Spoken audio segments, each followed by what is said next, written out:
રાજ્યભરમાં 8 થી 11 વાગ્યા સુધીમાં વરસાદની હવામાન વિભાગે આગાહી કરી છે। કેટલાક ભાગોમાં 3 કલાકમાં મધ્યમ વરસાદની હવામાન વિભાગની આગાહી।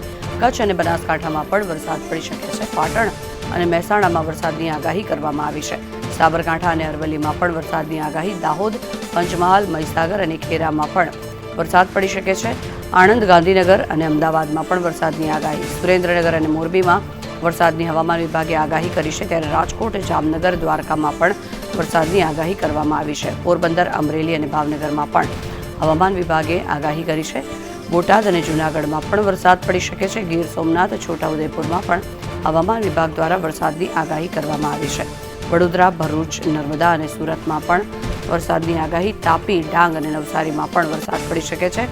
વલસાડ, દીવ અને દમણમાં વરસાદની આગાહી કરાઈ છે।